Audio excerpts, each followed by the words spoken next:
I've always been a dreamer, wanting to see over the next horizon and set out on the next adventure. As a teenager, after being inspired by Mark Batterson, I wrote a very serious bucket list, like an actual written hard copy of a bucket list. And on that list, I wrote that I wanted to kill a buck with a bow on ground that I own in this specific county. This is the story of that buck, a bucket list 7-pointer that made that dream come true.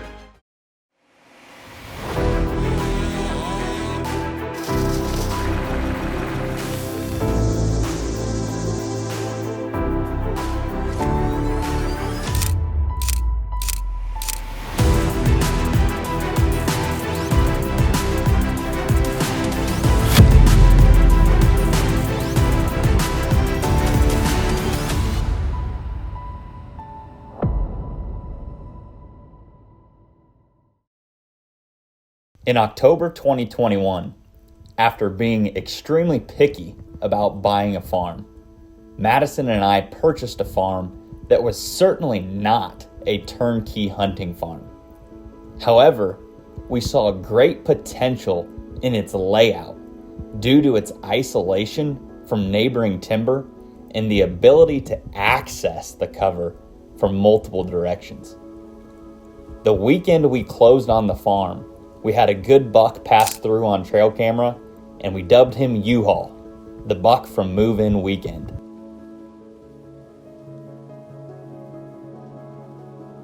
And then the rest of the hunting season, he just came through our farm 2 more times. And in 2021, he was a very transient, mobile, nocturnal buck, a buck that just didn't use our farm a lot. And I was excited moving into the next season to make a lot of changes to see if I could get this buck to spend more time on our farm. In the off season, between the 2021 and 2022 season, I had a whole list of projects that I wanted to do. We added about 17 acres of switchgrass and giant miscanthus, 12 acres of food sources. We added a cattle pasture that allowed me to access into different parts of our farm and blow my wind back into those areas of an intentional low deer likelihood. Did about 10 to 12 acres of different tree plantings, a lot of oaks, conifers, some fruit orchards, just a whole laundry list of projects. But the biggest thing that we did is at the top of that priority list was to designate a sanctuary. I'm a firm believer that the freedom of human intrusion is the #1 thing that can help a property. Going into the 2022 season, that past summer, I had spread a web of trail cameras from different directions from our property and just got a few pictures of U-Haul in the summer of 2022 at a mineral site. He went a certain direction from our farm and was able to find him that summer, but just a handful of pictures of him. And was anxious to see on when he would show back up on our farm. And when he did that year, it was absolutely incredible. The change of the previous year, just getting 3 pictures of him, to 2022 season, I got 876 pictures of that buck. The 2022 season, I had a different buck that I wanted to target, and once again, did not hunt my farm. But got a lot of pictures of him. As the winter progressed and I got into February and March, he still hadn't dropped his antlers yet. And I was watching him regularly with a spotting scope from the bedroom window. And he dropped his first antler on March 16th. On April 2nd, I watched him that evening with 1 antler. He fed from the Gen 2s into a clover plot, just with 1 antler on. And the next morning, April 3rd, was a Sunday. And before church, I looked through that spotting scope just for the chance that I'd catch him going back to bed in the morning. And sure enough, there was a buck out there with 1 bloody side, big-bodied deer, and I knew it was that buck. I knew it was U-Haul. We found that the one he just recently dropped pretty quickly. That's this antler right here. And found this one pretty quickly, but looked and looked for that first antler that he dropped on March 16th. But due to the flooding, I'm just convinced that it's probably in a log jam down the creek somewhere, and I was just never able to find it. So that was the 2022 season.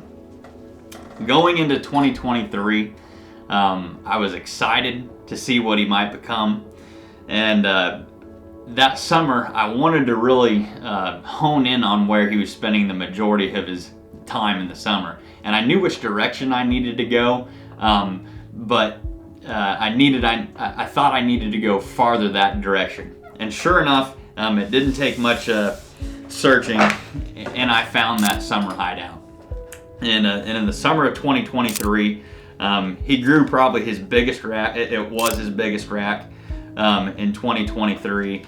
However, the previous winter when he was on our farm, I had been feeding supplemental feed in the off season, and it had a higher amount of corn than I probably should have.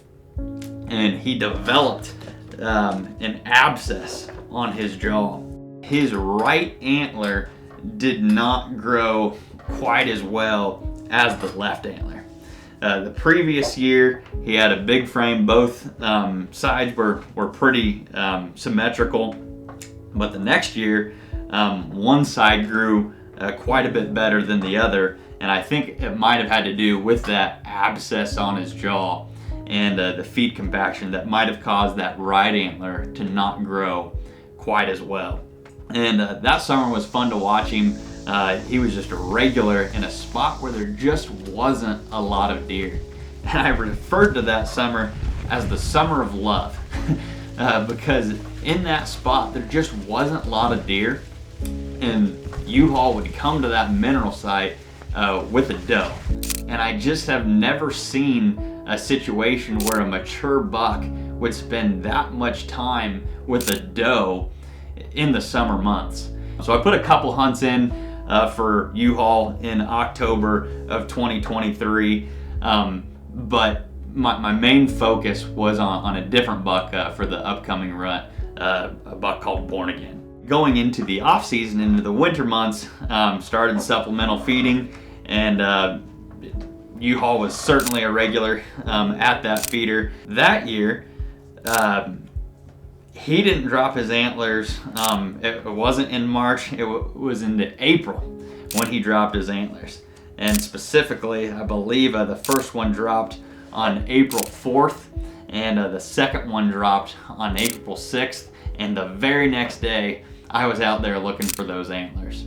And fortunately, that year, I was able to pick up both of them. That's this rack right here. This rack was a 157-inch rack, the best rack that he grew. So with that in mind, going into the 2024 season, at that point, there was really only one buck on my mind, and that was U-Haul. He had a 157-inch rack the year before. I was convinced that I'd fed him as best as I possibly could. This deer was certainly a mature deer. He was in good health, and this could very easily be a 160-inch buck. So going into the summer months, get out the trail cameras of the beginning part of July, anxious to see what this buck had become. And unfortunately, he just wasn't quite as big as I had hoped. Actually, not near as big as I had hoped. Going back to that bucket list item is I wanted to kill a buck with a bow in a specific county on my home farm, and a mature buck, and this was certainly a buck that met all that criteria. After some thought and prayer that summer, was just talking to God about the chase and thinking about what bucks I wanted to target, and I felt like God just put on my heart, don't skip steps. Don't skip steps. And that can apply to a businessman with his company. That can apply to your relationships, your marriage, to an athlete that's grinding after getting better at his sport. And it can certainly apply to somebody that's chasing a buck or working on a property. And I just had that on my heart of don't skip steps. So with that in mind, the chase for U-Haul was on. Now on September 27th, I told Madison, I told my wife, today's the day. He's coming back to our farm. And he did not. It was not on September 27th. But on September 29th, 367 days from the time he had come back to our farm, there he was again. And it's just so cool to me to see that annual pattern come into play time and time again with different bucks that we're watching, different bucks that we chase. And there he was almost a year later, back on the farm, and our season opens October 1st, so the chase was on. From the time U-Haul showed up on our farm till the time I killed him, I got his picture just about every 48 hours. He was just incredibly consistent. Maybe a couple pictures in the same day and then might miss him for 2 or 3 days, but just consistently over and over, he was here. That patch of switchgrass with giant miscanthus in it was certainly his bedroom in the month of October. And where I needed to set up in order to take advantage of what he was doing on such a small part of our farm in October, I really needed an east wind, which we just don't get a lot of east winds.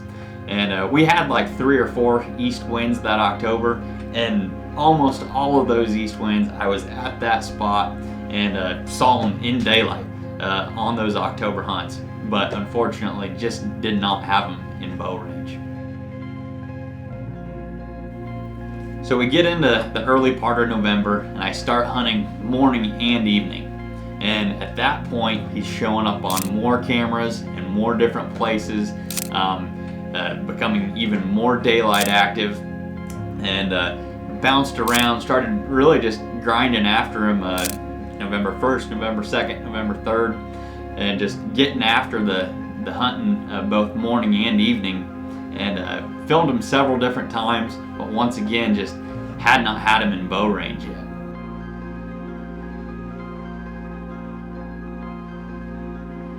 And that evening, I was really planning on taking the evening off of hunting. My son Ben Boone was feeling a little sick, and I was planning on just taking him on a mower ride and going around the walnut grove at the front of our property. But he said, no, I don't want to do that, Daddy. I guess he just wasn't feeling very good. And I had an east wind that night, and Madison encouraged me. She said, go for it. That's all the encouragement I needed. I took off on the e-bike to that spot with an east wind where I really thought I'd have the best crack at him. And I got into the stand a little bit late.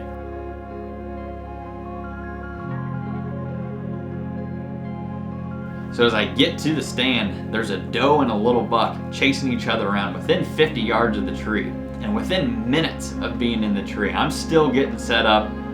Here comes U-Haul, attracted by the attention, wanting to see what's going on. And I'm just getting set up, getting the arrow nocked, getting the bow ready, and he's coming in on a string to come check out the commotion.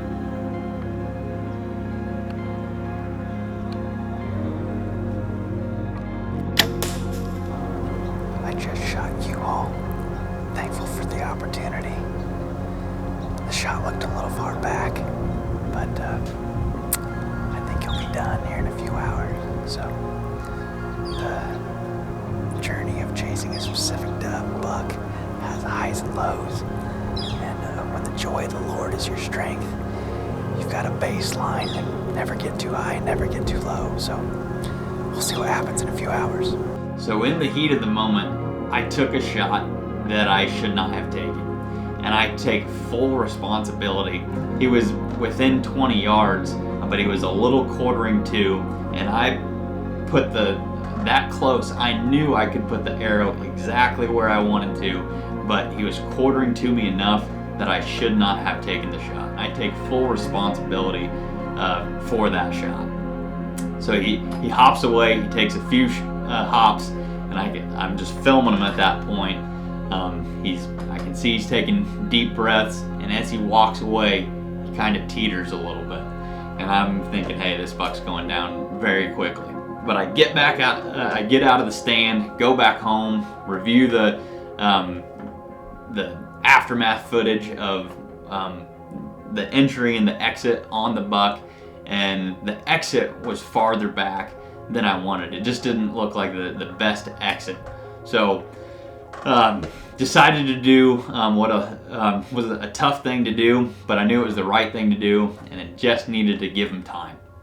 And that night, unfortunately, was supposed to be pretty significant rain, and sure enough, it was a sleepless night, a night where your bow hunters dread leaving a deer overnight, and you can hear that rain coming down, and you know that blood trail's just getting washed away, and it was painful. But the next morning, called up two buddies, Clint Long and Nathan Lutz, and had them come help me start tracking the deer.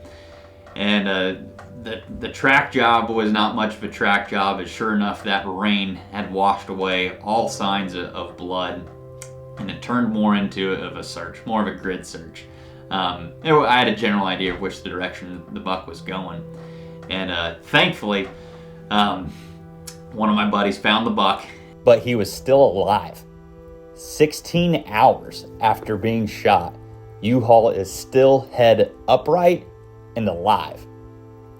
It was now my responsibility to finish the job.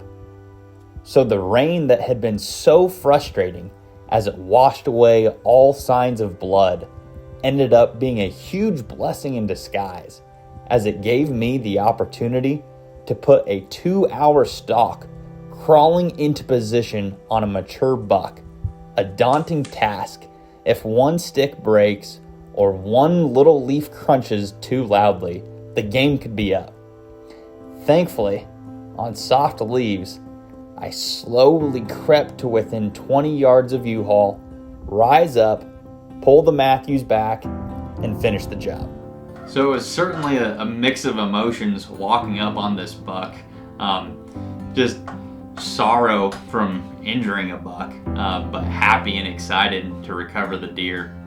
But more than anything, it was gratifying and exciting to see the farm develop, and to see a buck that in 2021 just went through the farm 3 times, to the next year getting 876 pictures of him, to him turning into the most homebody buck that I've ever chased, the most daylight encounters. Just had an absolute ball getting to chase this buck. Bucket list? Check.